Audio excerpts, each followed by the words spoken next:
Well, good morning. I would like to welcome everyone to this very special event, which is the release of the Generosity Commission's report, Everyday Actions, Extraordinary Potential, the Power of Giving and Volunteering. We have many participants online who have joined us today, and we are taping this event to share with those who could not be present. My name is Brenda Asari, President and CEO of Alfred Group. I am here, however, today in the capacity as the current chair of the Giving Institute, a membership organization that embraces the highest ethical standards in the advancement of philanthropy and fundraising. With us today is Wendy McGrady, Executive Vice President and COO of the Curtis Group, and the current chair of the Giving USA Foundation, an affiliate of the Giving Institute. The foundation's goal is to promote accurate data analysis to advance our understanding of philanthropy and creates and disseminates the annual Giving USA report on which we all rely. It was in 2016 when a group of Giving Institute members started pursuing the idea of a commission to look into the downward trend in the number of households giving to nonprofits and the share of those volunteering. There had not been a nationally focused, research-backed look at giving and volunteering since the 1970s, and we thought it was long overdue. We were aware of the data coming from various sources, and notably Indiana University's Lilly Family School of Philanthropy's panel study indicating a steady decline of participation over the period 2000 to 2016. We have with us today Amir Pasek, the Dean of the Lilly Family School of Philanthropy. Over the next few years, a working group chaired by Ted Grossnickel, founder of Johnson, Grossnickel and Associates, who is with us here today, serves as counselor to the commission, came together to further define the work of such a commission and convene its members. The impact of the pandemic intensified and sharpened national attention on these issues and the focus of the research. In the fall of 2021, the Generosity Commission and its task forces were convened as an independent project of the Giving Institute and the Giving USA Foundation. As you may know, the commission is a nonpartisan group of leaders, namely from the social sector, whose mission has been to look into the changes we are witnessing in this country in giving and volunteering, and suggest ways and celebrate Americans' spirit of generosity. To speak more about the work of the commission and its findings, we have Jane Wales, co-chair of the Generosity Commission and vice president of the Aspen Institute and executive director of its program on philanthropy and social innovation. Eboo Patel, a member of the Generosity Commission and founder and president of Interfaith America. He will be joining us via Zoom. Mike Giannone, co-chair of the commission and president, CEO, and chairman of the board of directors of Blackbaud. After their presentation, my colleague Josh Burkholz, immediate past chair of the Giving USA Foundation and CEO of BWF, will conduct the Q&A session, taking your questions and those coming from our online audience for about 30 minutes. For the sake of efficiency, we ask that you please submit your questions on the question cards at your seat and give them to Rachel Hutchison. Where's Rachel? Right here in the back. The chair of the commission's communications task force. She will consolidate similar questions so Josh can ask as many as possible. If you need anything, cards or pens, please raise your hand and someone will bring them to you. It is my pleasure to now turn the program over to Jane.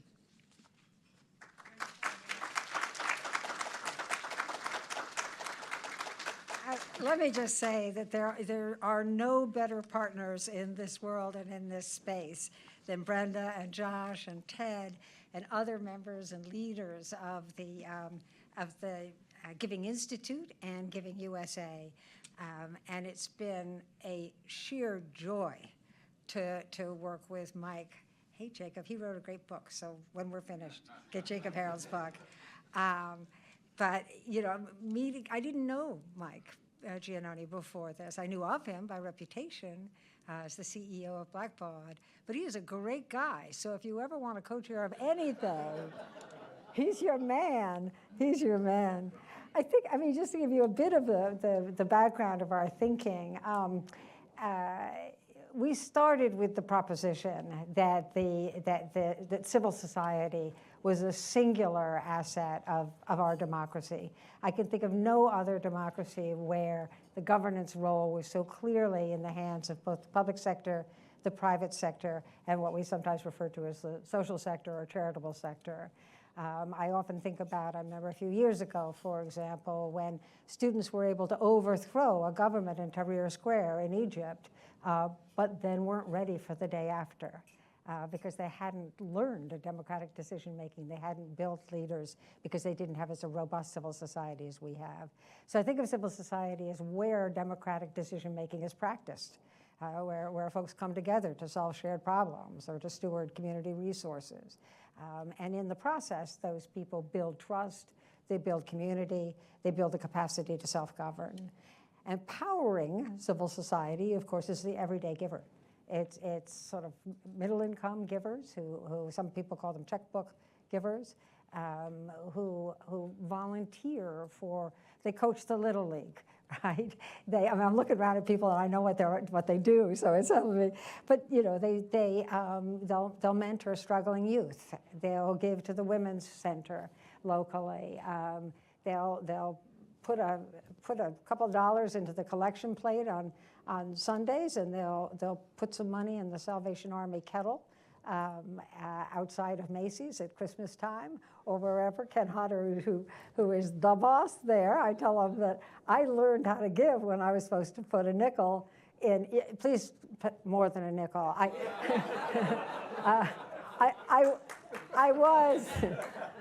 was only 4 years old at the time.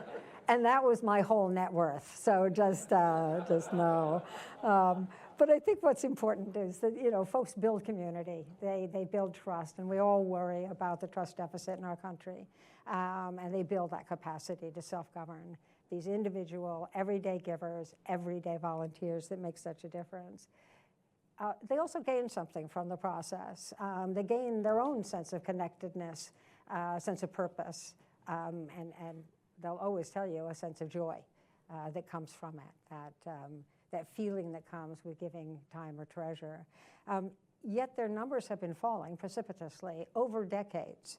And this is what we learned from the Giving USA report that's annual, but Brenda was citing that as a regular product of Giving USA and the Lilly Family School. Shortly after the Great Recession, 20,000 giving households dropped out of giving and didn't come back. And when you think about that, I mean, our faith in our system was shaken at that moment as people lost their retirement savings. Fortunately, not forever, but who knew at the time. So you expect, to some extent, it's economic insecurity that brought us that kind of drop-off. But it kept going, and when you think about it, and social scientists have urged us as we've done this work, not to only think of the decline in everyday givers and the decline in everyday volunteerism, but of two other trends that happened all at the same time. And that's the rise of social isolation and the decline of societal trust. And so they argue that yes, economics played a big role, a little less direct when it comes to volunteering, but it's a more complicated picture. It's a more complicated picture, more to understand. And it was out of concern about these trends that the Giving Institute decided to create the commission and tapped Mike and me to co-lead the effort and make great friends. The reason they called the Generosity Commission is out of respect for, out of admiration for the intention that is behind every gift of time or treasure. It doesn't matter how large or small. That intention is what we all admire, and that is why the Giving Institute gave it that name. Our remit was first to better understand the trends. Second, to illuminate the role of everyday giving and everyday volunteering in our society, in our democracy. And finally, to make recommendations as to how to increase that form of civic participation that is so much a part of the American story. And you'll hear more from Mike about this, is there we looked at what role policymakers could play. What role could business executives play in helping this? What role would nonprofit innovators play? What role for nonprofit fundraisers play? So our recommendations fall in those areas. A word about what we learned, because we had to sort of prepare for this effort, and so we understood immediately that research was needed. So we learned first, and you may hear more about this later, but first and foremost, we asked, let me just see who headed this effort. Well, I'll find him in the crowd. But first of all, we asked what kinds of organizations were most harmed by these trends. And we learned what we feared, and that is that it was the small, community-based, people-serving organizations, the ones that rely on volunteers to augment their workforce, that rely on everyday local gifts to meet their sometimes very modest budget. And of course, this was as COVID was going, full throttle. So these were organizations that were particularly needed at that moment. I mean, they were always needed, but at that moment, it was very sad to see organizations like that have to fold in many cases. The second question we asked is, is giving to and volunteering for nonprofits, is that the whole story of American generosity, right? And learned that it's not, and that more and more Americans are, we've always given directly, throughout our history, unmediated by nonprofits, but more and more people were doing that because it was made much more efficient by technology, by organized platforms like GoFundMe and platforms like PayPal and Venmo, et cetera, that suddenly you were able to learn about, you read about appeals that you wouldn't necessarily learn about in your community. But also, it was efficient. We also saw that mutual aid, which is so much a part of our history, indigenous populations practice mutual aid. Successive groups of immigrants came to this country bringing mutual aid with them. But we saw a real resurgence of that during COVID, where groups would spontaneously form that would help out both neighbors and strangers. So it was an exciting thing to understand. And let me just say a quick aside on that. I think what's so moving about mutual aid is that it's relational. It builds trust, it builds community, it builds relationships, and that's really what we've been talking about and looking at as a group. The final question we looked at is, what is the relationship between the sense of well-being that is, and the sense of connectedness that is so much that is generated by the act of giving and volunteering. And the question is whether that individual experience actually can ladder up to societal resilience, to the health of your community, health of your society. Nathan Dietz of the Do Good Institute did two wonderful pieces of research. I think Nathan's here. I saw him. Nathan, don't hide. Okay. What he found is that what social scientists call pro-social behavior, and what we call generosity, generous behavior, tends to cluster. So people who have volunteered for the first time are likely to go and register to vote for the first time. We started to see that one act of civic engagement opened the door to others. And so we were utterly fascinated by what he was learning, and we hope he will be doing these kinds of study forever and ever, because it matters so much. I think what I should do is to sort of say one word about what now, before turning to to the next speaker. And as we never envisioned, we didn't aspire to have the report be the last word. Quite the contrary. The last word belongs to the everyday giver. It belongs to the everyday volunteer. We wanted it to spur conversations, if it would do that. And the Giving Institute has very generously, which takes us back to where we began, made a commitment to, through their member firms, spur, host, initiate conversations around the country amongst everyday givers, everyday volunteers, learn from them what gets in their way, what inspires them, what gets in their way, and how the rest of us can make their giving of time or money frictionless, easier to do, and hope that they feel what we feel, and that is that it really matters.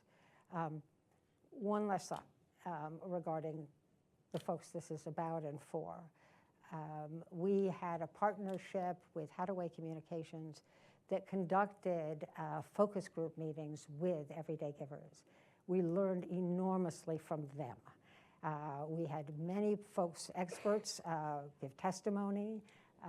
Many experts join the commission and the task forces and lead the task forces. But we also had this opportunity for insight into the givers themselves. One last thing I'm going to do. This is my third last thing. Would members of the task forces just stand up, those who are here? Priyush and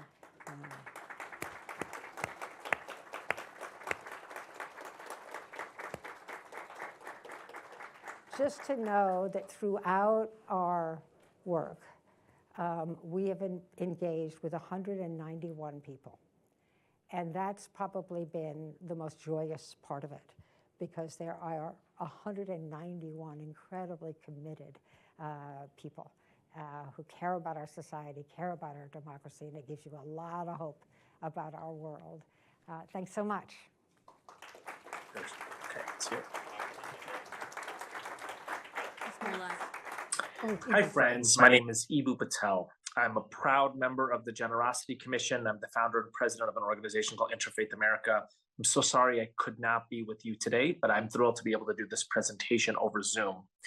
So I had this fascinating experience as part of the Generosity Commission, as I'm listening to this wonderful research being brought in by people like Nathan Dietz and others about the importance of the everyday giver, about the decline in volunteerism and philanthropy, about the precarity of the nonprofit sector. As a result of this, I had the opportunity to speak at the annual event at the YMCA where I grew up. That's the B.R. Ryle YMCA in Glen Ellen, Illinois. It's a modest professional middle-class suburb about 25 miles west of Chicago. And I saw in real time just how important American generosity is, because the people that gathered there are the ones who make $100 and $200 gifts to a local YMCA so that kids like me could grow up in the after-school program. We could go to basketball camps. We could go to summer camps. We could go on overnight retreats. I effectively saw the kitchen of the restaurant of American civil society. It was people who volunteered to organize the swim teams. It was people who ran the leaders clubs. It was people who ran the camp programs. And I looked at this and I thought to myself, boy, I am a product of American civil society, which is to say, I am a product of American generosity. This is the place where we nurture young people. This is the place where we make sure that senior citizens have companions. This is the place where people learn how to swim, where people learn how to play basketball.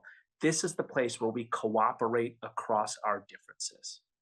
I want to highlight that for a moment. I want to highlight the central role of generosity in helping people cooperate across their differences. In any diverse democracy where we get to elect our representatives, people are going to have deep differences around politics. We see that today. We see that on divisive issues related to the Middle East and abortion, et cetera, et cetera. But in our little leagues and in our camp programs and in our PTAs, in the places where people show up and volunteer, in the places where people give $100, $200, $300 to make sure that that bowling league can continue, People don't principally identify by their stand in the Middle East. People principally identify by being called by 9-year-old kids the first base coach and the third base coach. That's what holds our society together. It's why Alexis de Tocqueville called American civil society the mother science of the nation. He said the American genius is in the art of association, where in other countries, the government might do those kinds of big things, or the landed aristocracy might do those kinds of big things. In the United States, we do them ourselves for each other. It's people of all different backgrounds who helped me learn how to swim. And then once that happened at the YMCA, it was clear to me from my parents that I better return that giving. It was now my chance. It was my requirement to show up on Saturday mornings, to volunteer, to teach other people how to swim. I want to connect this to another part of the genius of our nation, and that's our diversity. It was my faith, my Ismaili Muslim faith, that was a key part of my contribution to American civil society. When my family would pray at night, when we would attend Jamaat Khana, the language that we used over and over again was Seva and Rama, service and mercy, service and mercy.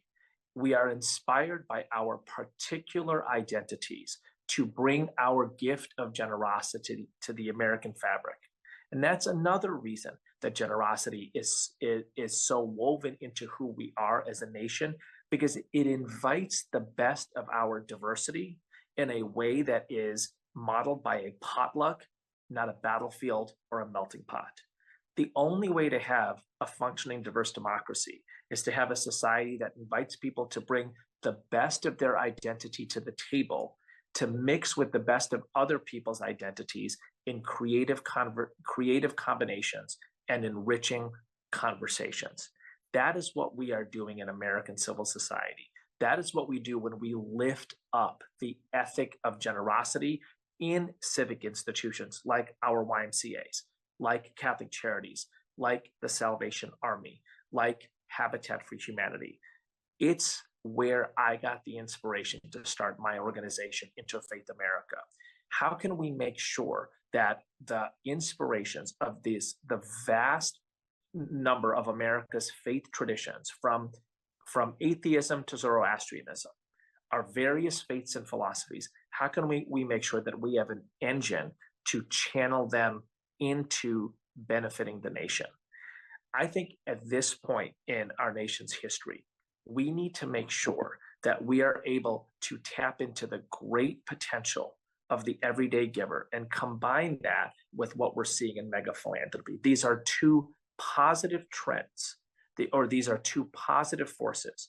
Mega philanthropy is a positive force when it is able to ignite and energize everyday givers, and everyday givers are actually the foundation of our civil society. I want to end with another personal story.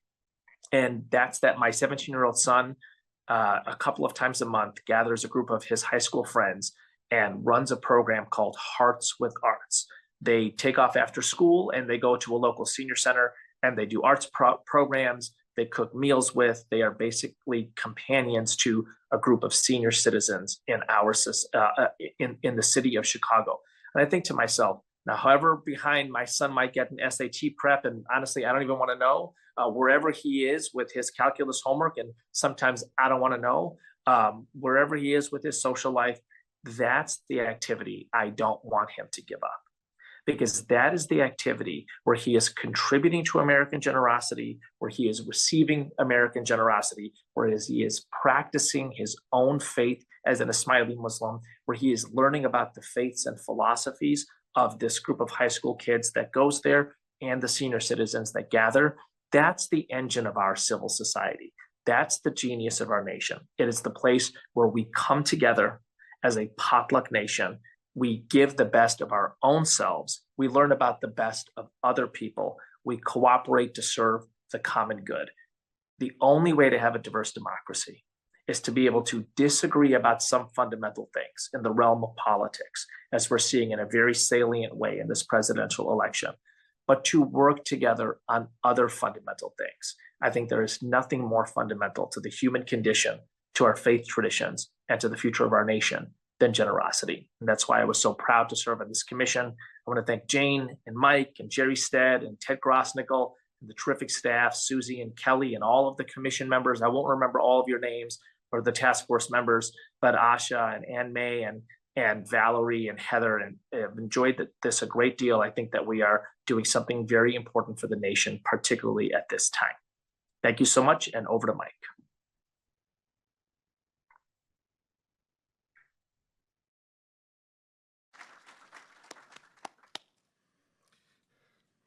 Thank you, Ibu, for those important points, and Jane, for your excellent introduction of the report.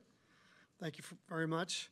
It's been an outstanding experience for me. I've met a lot of folks that I didn't know before, made some new friends, and learned a lot. The commission is so important to me because generosity matters to business. As business leaders, we're in a position to help incentivize more employees who are everyday givers and volunteers to get involved. I've seen firsthand the benefits of connecting people and purpose. It helps our companies, our communities, and of connecting people and ultimately our employees. I believe this should be on every business's radar. In addition to the critical points made by my colleagues, I'll add that research has shown a connection between volunteering and improved emotional well-being, less loneliness, and more social support. Volunteering helps people get active, gives them a sense of purpose, confidence, and leads to new friendships. These also have an impact on our mental and physical health. At a time when some observers have identified a loneliness epidemic, volunteering can be a key element in promoting societal wellness. The positive effects of volunteering are typically studied among retirees, but we see similar results among employees as well. As the CEO of Blackbaud, we're committed to empowering our own employees to give and volunteer because we believe that as a publicly traded company, we have an important role to play in this and a lot at stake, and increasingly, so do many companies. It's about community. Businesses are natural conveners of everyday givers and volunteers through access to broad employee bases. Companies are made up of people who come together to work toward a common purpose. We want to contribute to something bigger and build meaningful connections with our colleagues. It's about learning. For some employees, the workplace is the first time they're exposed to giving and volunteering. It's an opportunity to learn about the sector, to think about giving priorities and the role that giving and volunteering can have in a person's growth and development. Businesses can help educate their employees on the key issues facing their communities and the work nonprofit organizations and other networks of generosity are doing to make their community stronger. It's about engaging employees. Committing to and creating pathways for employees' generosity can reinvigorate our employees and inspire them to be more engaged. Employees at organizations with strong social responsibility commitments report higher job satisfaction and organizational trust and are more loyal and committed to the work. Companies with CSR programs report a 41% reduction in absenteeism and 17% more productivity. This impact of social programs may be even greater for our youngest employees.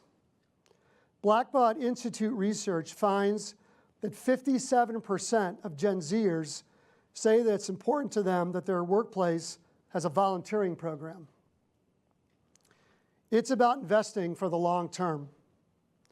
When we commit to supporting the values of our staff through their giving and volunteering, we also build a strong team of people invested for the long term. It's a smart business decision during a time when talent acquisition and retention is on every CEO's mind. CSR has shown to reduce staff turnover by 50%. It's about earning trust. A commitment to generosity also signals to consumers and investors that companies are worth buying from, working with, and investing in. Companies that have added CSR programs have shown to increase revenue by up to 20% and market value between 4 and 6%. It's about setting role models. Business leaders have the opportunity to lead by example and use their platform to speak publicly about their own giving and volunteering.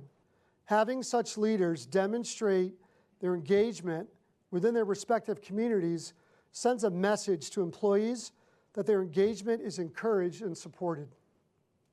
The Generosity Commission report addresses many giving opportunities for the private sector, which I will not enumerate, but I know how meaningful giving and volunteering are for employees. At Blackbaud, more than 70% of employees regularly volunteered in 2023. 1 in 4 participated in our matching gifts program, and 1 in 7 sat on a nonprofit board. Private sector leaders have always been a crucial part of the giving and volunteering ecosystem. We can and must do more with our organizational resources and our personal commitments to encourage, support, and participate in nonprofit activities. It's for the good of our businesses, our employees, our local communities, and society at large. Thank you. I'd like to ask the commission members to stand up as well and be recognized, those of you that are here. And again, as Brenda mentioned up front, Rachel could take some of your questions in advance. There's some online. Some have sent some questions. So please do take advantage of asking Rachel questions. While we wait, I'm going to ask all of you to chime in a little bit, because what's been really exciting to me is all the surprises in this report. As I read through, some of the things seemed intuitive, but there was no data. You are live on screen. Other things were not intuitive at all. So I would love to hear, how about for you? What surprised you? And maybe I'll start with Jane, if that's okay. What surprised you in this research? Maybe changed your thinking? Well, I think this notion that Nathan did such a good job of documenting, this notion that civic engagement breeds more civic engagement, the idea that these kinds of behaviors tend to cluster, and that intuitively sounds right. But I didn't know, I didn't know that when serious study is given to the question, we would learn this from Nathan. There were others, I think, the degree to which Americans are finding other ways to give or volunteer, particularly during the pandemic, when you couldn't go down to your local nonprofit that is, and offer your volunteer time to serve various constituencies. You couldn't do that. You had to. There was a lockdown. You had to stay at home. So just to see the degree of inventiveness, and also to recognize that those inventions started in the 1600s, actually before. I mean, mutual aid, that started long before Europeans touched our soil. Giving directly, I know that everyone in this room has at some time just given somebody $1 or $10 or whatever help in a situation, or volunteers to take some of their workload off of them. There's no chance, in fact, that we don't have 100% of the people here having done that at some point, and may do that with regularity. So I think that was, those were the points I think that jumped out at me. I would say I began to see where the gaps were. So I've spent much of my adult life working for foundations, so making kind of relatively large grants with the idea of seeding new research, new ideas, of advancing some practical experimentation or education of policymakers. I hadn't really thought about this, the everyday giver who's all about getting stuff done, right? And in the short term, in the immediate term, it's getting stuff done. And in the long term, it's building community that's the backbone of our society. I think I didn't understand when I walked into this how much that mattered. I love that. I would also add 2 other gaps. Yeah. And that is that in rural populations, rural organizations, nonprofits depend particularly on everyday giving and volunteering, because the large foundations don't tend to give to them. So there's this whopping, really important hole to think about. And the other is that large foundations don't tend to give to faith-based organizations. Again, heavy, heavy emphasis on everyday givers and volunteers, as Ibu will tell you. We were lucky enough to have Heather Dill, who leads the Templeton Foundation in the commission. We were lucky enough to have someone who leads a foundation that will give to faith-based organizations and others that have an understanding of the rural population. So sorry for going on so long. No, it's wonderful. Ibu, you had talked about in the urban areas in contrast with the rural, but I'd love to hear what surprised you. Yeah, so I think the thing that surprised me the most, I knew about the decline in everyday giving, although I didn't know the numbers, and everyday volunteering. But I think that the thing that surprised me was how the kind of the impetus for it was the Great Recession. Of course, that makes a ton of sense intuitively, but to have researchers kind of pinpoint that moment, and then of course you have the forces that Jane talked about, which is after the immediate decline of the Great Recession, you have the rise of technologies which encourage both a decline in trust and a rise in social isolation. And so it's, you kind of have a knockout punch and then 2 punches while you're down. And so I think that we need to those of us in the social sector, but as Mike said, those of us in any sector, business sector and government, et cetera, we need to think long and hard about how we engage the kind of headwinds of economic challenges, plus social isolation, plus declining social trust.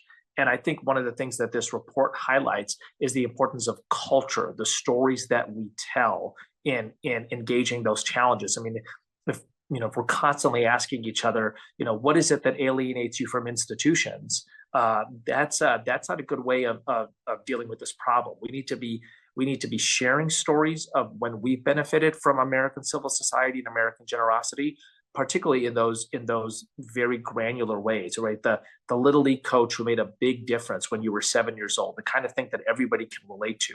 When you ask people to tell a story of a bad experience, they'll share it with you, and then it'll lead to more stories of bad experiences. When you ask people to tell stories of positive experiences, it leads to more stories of positive experiences. And I think that shifts the winds. And I think that's what we need to do right now, is shift the wind. I want to ask you as well, as someone who has your finger on the pulse of the nonprofits in America, from the Giving Institute perspective, you had your own lens. What surprised you? Yeah, it really connected some dots for me. As a fundraising entity, that's been my background, working with not-for-profit organizations to help them build their capacity. One of the things that really connected for me when I think about what so many of our clients and those in the nonprofit community face is what we call the missing middle. So when you think about what we typically call a gift pyramid, you have those donors at the top, and then you have what we call the base. And then we have what we've been calling the missing middle in terms of donor participation and giving and supporting the nonprofit community. And for me, from reading the report, I'm like, so that's why we have that missing middle. Because if your base isn't strong, we're constantly trying to move people up. We're trying to migrate them to the next level of support and engagement with the organization. But if you're constantly rebuilding from the bottom, it's very, very difficult to create the kind of traction, engage your volunteers. The intersection between volunteerism and philanthropy, I don't think that we really understand the full degree of the importance of that intersection, because we know from research that when someone volunteers, they also tend to give. And if they give, they also tend to volunteer. So that intersection to me becomes even more important as we do this work of building community. And also from the report, I love the fact that we gained outside voices through the interview process, hearing from everyday donors. And my takeaway wasn't a fact that they were disinterested. It was a matter of a lack of connection. And I think people are thirsty for an opportunity to be in community with other like-minded donors and supporters, and being inclusive relative to what do we count as philanthropy.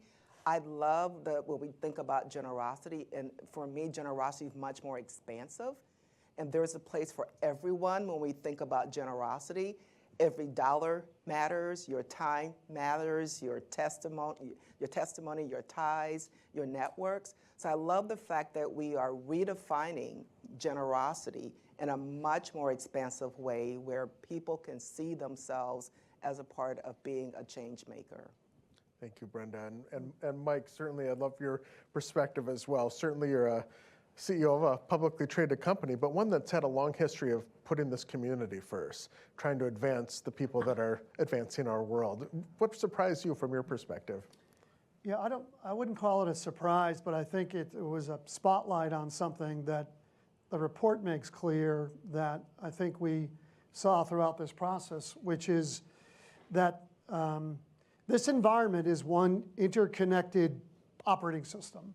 And we think about it as separate slices. So we think about the nonprofit sector, but then we think about and we separate out the religious part of that, or the performing arts part, or the K-12 school part, or family foundations versus hospital foundations versus university foundations, a lot of sectors. But we don't include in there businesses. Right. I mean, who are the everyday givers and volunteers? A lot of them are employees of businesses. But we keep it separate. And this report, and I think all of this work and this dialogue in the last couple of years, shows that it's one interconnected system. And it's healthy or it's not, based on all the connected parts. Businesses aren't separate from this. And I think that's really important. And it made it quite clear as we went down this journey in the last couple of years and culminating in this report. Oh, yeah, no, thank you. I think about the health of this business, the health of the sector.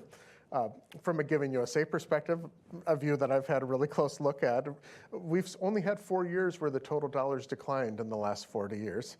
It's been a growing sector. Even this last year, it went up in current dollars, although it didn't quite beat inflation. But a lot of people would argue, because of wealthy donors, the sector is healthy, that there's a lot of money coming in. Now, we saw to the tune of $567 billion last year. Corporate support actually had a record year this past year. Foundations crossed the $100 billion mark. I want to ask Jane, hearing all those numbers, why does it matter if the everyday donors and volunteers are stepping up when the wealthy are helping us fund some key programs? Yeah, so it's not about dollars only. It's about participation. It's about people. It's about connection, connectedness among us. So if you work for something called the Aspen Institute, you're supposed to constantly remind people that the roots are connected with all the Aspens, right?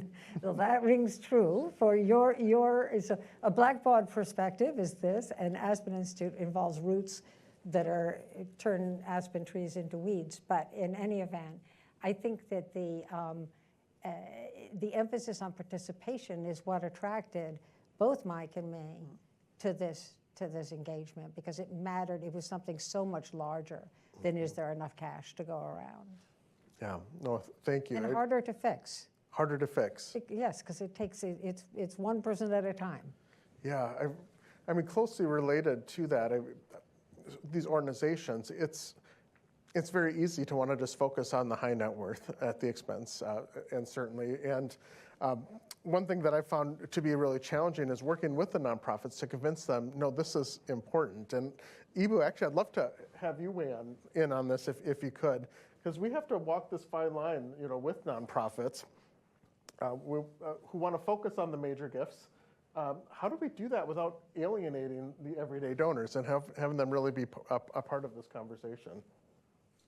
Yeah, I mean, actually, I think that the story here is generally a very positive story, right? And what I mean by that is, if you think about any institution where, again, you might learn how to swim, or where you would take, you would take exercise classes, those kind of nonprofits, those things don't happen without significant capital gifts, and they also don't happen without 1,000, 2,000, 5,000 people showing up and giving $100, oftentimes in a matching type scenario. I mean, NPR is kind of the quintessential example of this, right? University fundraising campaigns are quintessential examples of this, where there'll be significant gifts, in in the 7 or 8 figures, and then those will often catalyze significant participation. One of my great philanthropic heroes is a man named Julius Rosenwald, who's the guy who didn't get his name on Sears Roebuck in the late 19th, early 20th century, but was a major figure in Chicago and in American philanthropy. And he played a huge role in building, in partnering with African American communities. He was Jewish himself, but he had a long-time friendship with Booker T. Washington. He played a huge role in partnering with African American communities in helping to build African American civil society and arts. And so he would say, I will give 50% to an African American a YMCA and an African American community in the South, and the community will give 50%. He did the same thing with his arts giving, and actually, it's hard to name an artist who was part of the Harlem Renaissance who did not have a Rosenwald Arts Fellowship. I think that is a historic example of an excellent partnership between one might call a mega donor and an everyday donor. I think that there are contemporary examples of that, and I think we need to lift those up and tell those stories.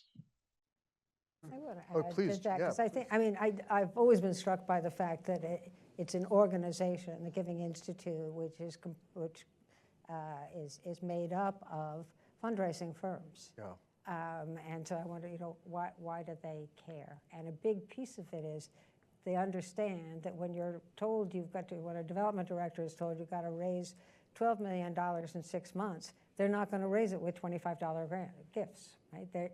And so they find themselves being forced into a strategy they don't want. I mean, the outcome of which they don't want, right? And so that was a large part of why they wanted this set of studies to happen, to find out how at the same time as getting that $12 million that you've been told to raise, that you've been building a deep well of everyday givers. It's interesting. Several of the questions that are coming in are on this topic and different angles on it. Yeah. How do we combat, for lack of a better word, this focus on the major donors when we're tight on resources? And maybe Brenda, I could ask you to weigh in, because you work with a lot of nonprofits who might be really tight on resources, and it's a lot easier to let's chase the 25 biggest gifts. What should they do? I was a chief development officer for the American Red Cross in Chicago, and when you have a big fundraising goal, you think you go where the money is, right? You only have a certain amount of time and resources and bandwidth, and you spend a lot of time there. And the other part of that equation is, in order to, typically those donors at the base, it's an introductory gift. They may not be making those at the top. They may not be making their best gift on the first gift. They come to us through an entry point. And that entry point sometimes may not be at a 7-figure level. It may be at a test level. And it gives us an opportunity as development professionals to continue to cultivate and steward that relationship and engage them in the work of the organization.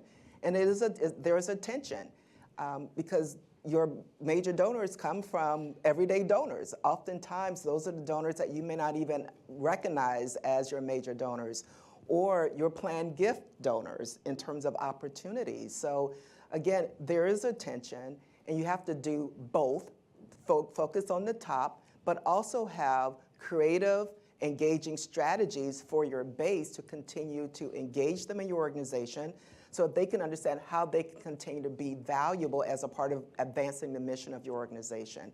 It's not an easy dance. For any of you sitting in the audience who are or have been development professionals, and you never stop being a development professional if you were ever one, let me just say that, there's always that dance.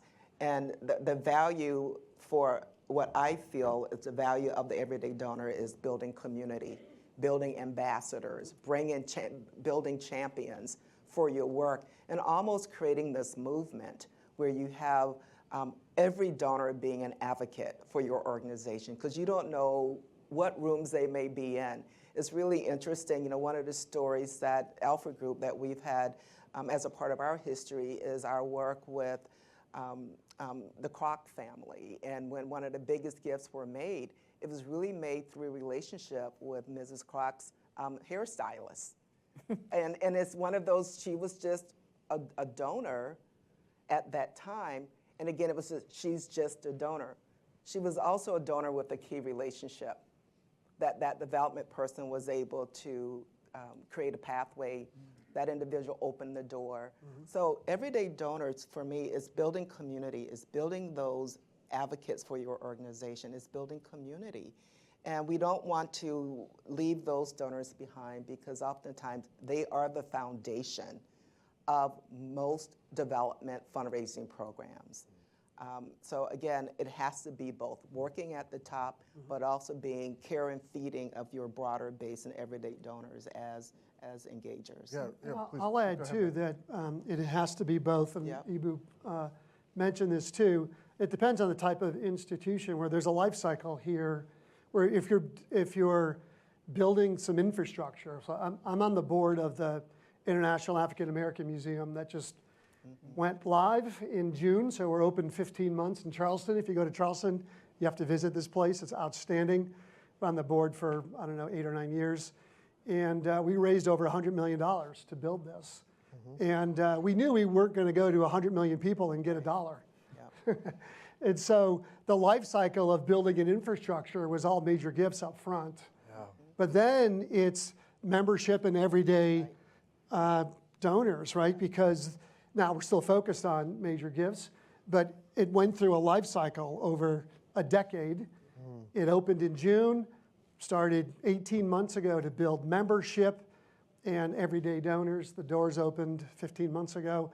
And so there was also a life cycle That's exactly right. to that kind of an institution as well, where it was exclusively major gifts up front. It couldn't be anything else.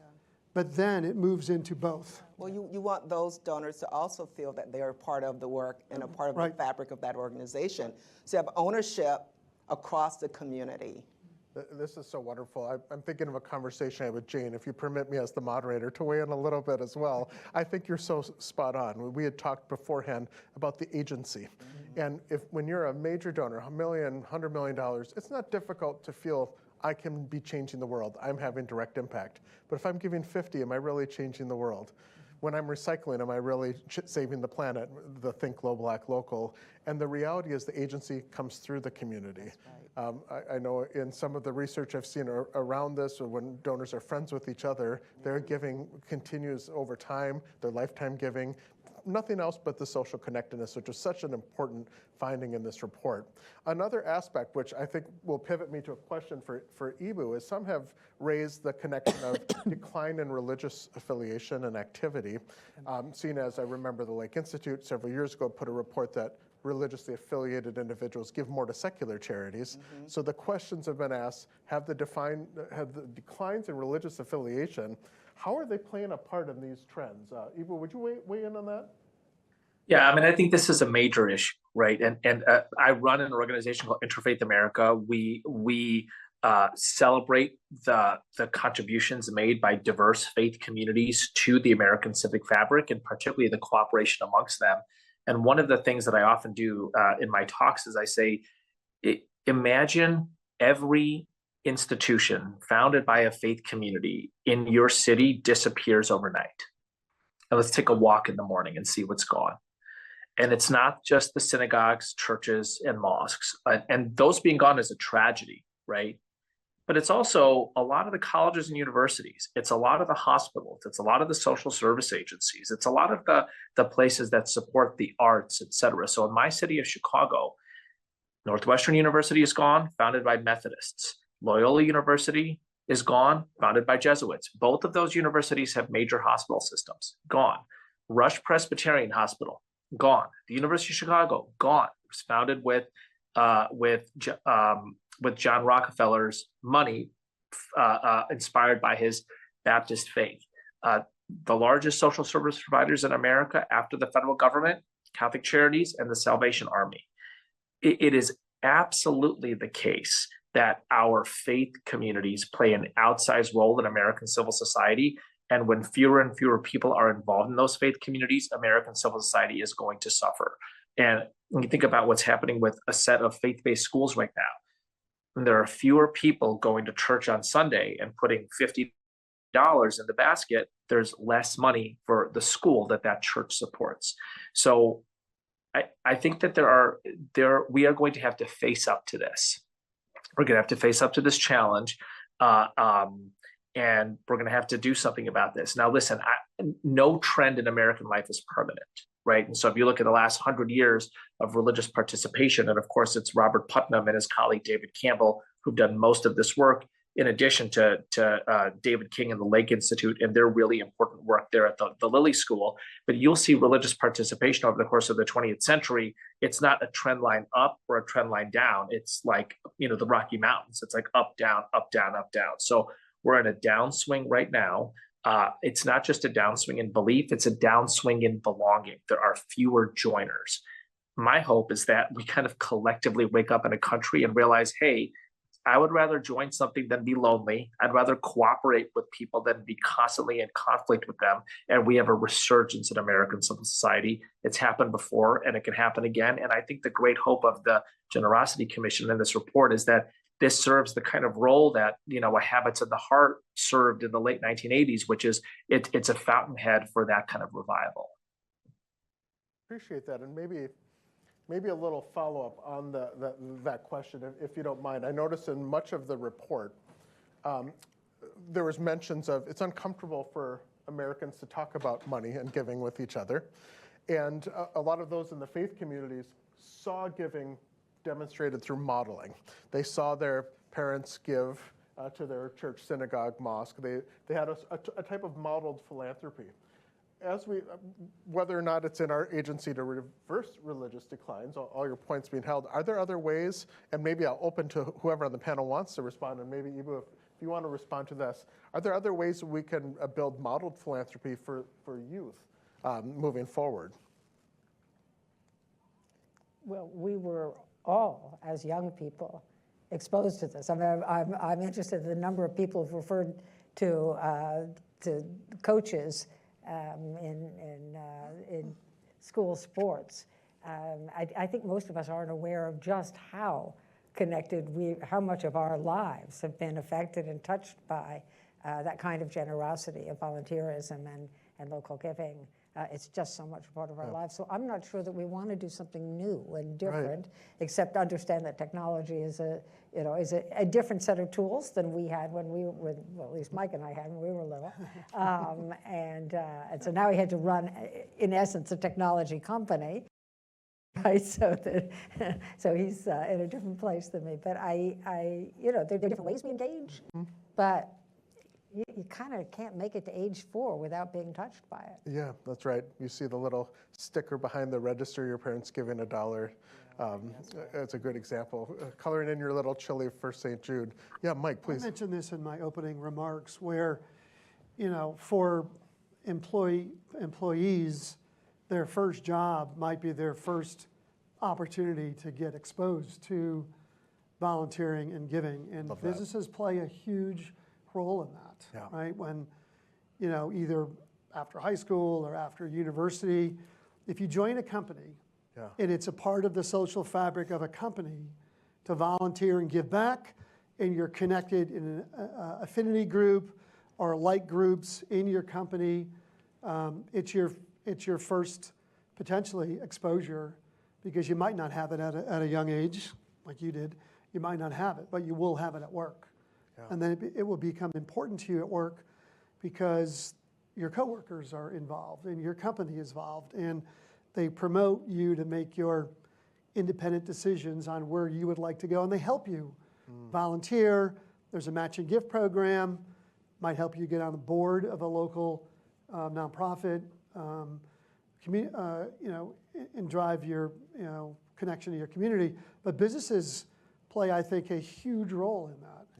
Because you might not have it growing up, but if you can get that exposure at work, it makes a big difference. Yeah, so many have written and mentioned during the COVID pandemic, our workplace was, for many of us, our only social connection to other people. Granted, it was virtual. They had the resources to connect us virtually.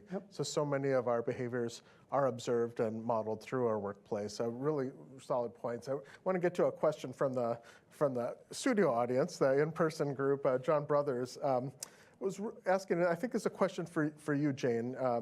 Is there a correlation between these declines that we're seeing, the declines that are outlined in the generosity report, with the increase of polarization and lack of civil discourse? We think so, but we're waiting for Nathan Dietz to demonstrate it. Because, I mean, you can't sort of demonstrate causation. You can't try to, I mean, not yet. He hasn't done a correlation, but instead the sort of clustering of trends and of actions in response to, positive actions in response to that. But pick on Nathan, because he actually knows how to do research. I just know how to read it and be inspired by it. While we're just talking about scholarship, let me just note that Ben Soskus, one of the best historians in this space, was the editor of the report and did the landscape analysis. And I'm going to close it out. I've been informed we're over time, and a lot of you have amazing questions that I didn't get to. Feel free to approach the speakers afterwards to have a conversation and continue to have this conversation with us. As Jane mentioned, this is the beginning of a conversation on this topic. But Jane, Brenda, Mike, Ibu, thank you so much. I really appreciate your generosity, your work on this report. For all of those of you who have contributed to the commission, big thank you for your service, generosity, your time and talent, and amazing people have stepped forward to fund this research. They're in the acknowledgments in the book. Check those organizations out. It means a lot, especially to, as also a board member of Brenda's organization, the Giving Institute, all the Giving Institute member firms that really, a lot of the origin of this and being really committed to this from the beginning. The commissioner's report is available on the website, which is www.thegenerositycommission.org. Please check it out. There's opportunity to talk with everybody around that, but thank you most of all for your interest, your engagement in this important work. Let me say, just go boldly. Find opportunities for change in your communities and let the abundance of generosity flow. So thank you so much.